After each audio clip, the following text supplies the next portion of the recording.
Alhamdulillah, saya akan mengambil beberapa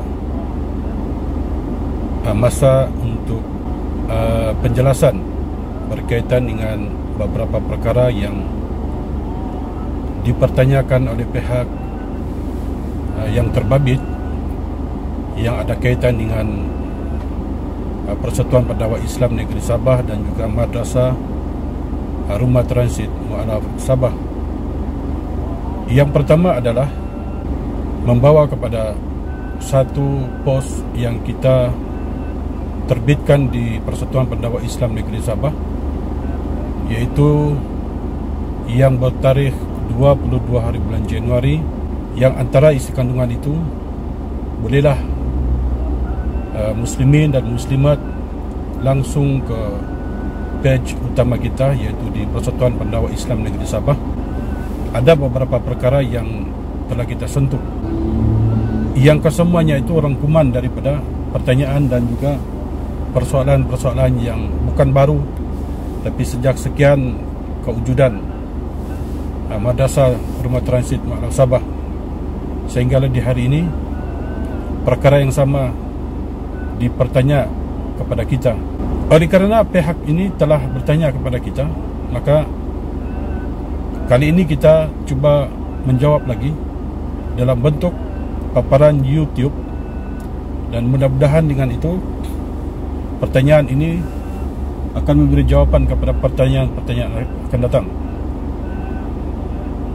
Yang pertama, benar bahawasanya kita tidak pernah sehingga hari ini memutuskan dalam ahli jawatankuasa tertinggi Persatuan Pendakwah Islam Negeri Sabah, Madrasah Rumah Transit Mu'alaf Sabah, untuk melantik mana-mana badan NGO, orang-orang persorangan atau yang seumpama dengannya sebagai juru bicara, wakil, duta atau apa saja yang sama dengannya, karena kita telah memikirkan bahawa adalah lebih baik pihak-pihak yang bertanya hal-hal aktiviti kita, mereka itu langsung ke kita, menghubungi nombor telefon yang kita paparkan, karena kita yakin dan percaya ini adalah yang terbaik daripada kita melakukan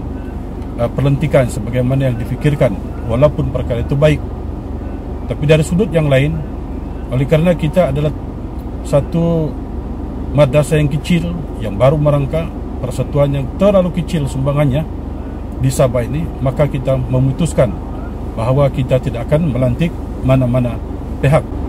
Yang kedua adalah dengan sendirinya menafikan yang mana mereka itu membawa fakta-fakta yang tidak tepat atau bahasanya tidak sampai kepada pihak yang tertentu.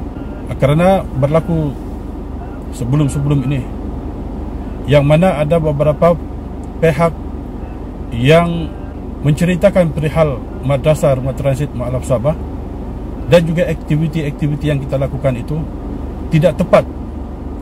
Bahkan sebahagian daripada itu dikurang dan dihak milikkan, yang akhirnya perkara yang baik disalah tafsir atau tanggapannya tidak tepat.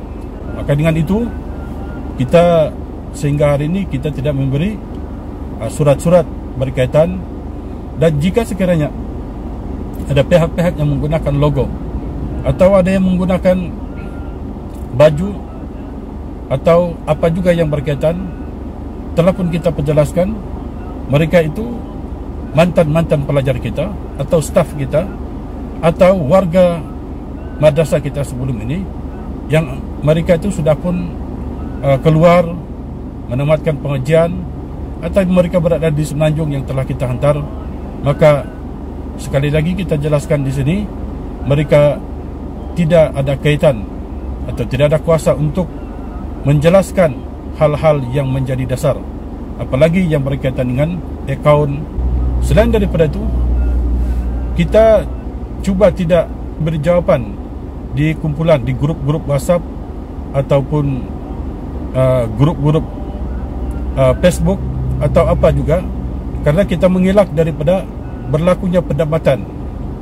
Perdebatan ada baik dan buruknya. maka kita telah mengambil keputusan untuk tidak memberi jawapan kepada pertanyaan-pertanyaan yang bentuk dalam grup dan sebagainya.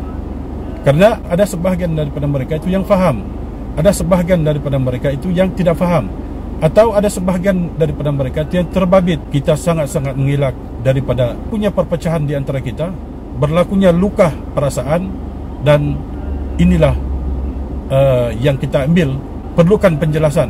Maka hubungi kami di talian 019-882-7449. InsyaAllah kita akan bagi penjelasan sejelas-jelasnya. Mari kita sama-sama mengambil perhatian, bukan saja kepada madrasah, rumah transit mualaf, dan bukan saja kepada NGO yang namanya Persatuan Pendakwah Islam Negeri Sabah, bahkan juga kepada badan-badan NGO yang lain, dan juga pihak-pihak yang lain.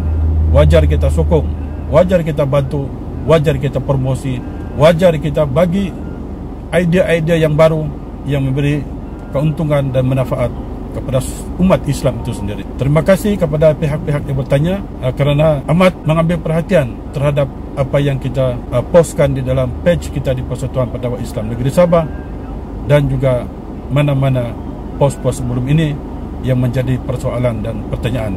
Sekian, Assalamualaikum warahmatullahi taala wabarakatuh.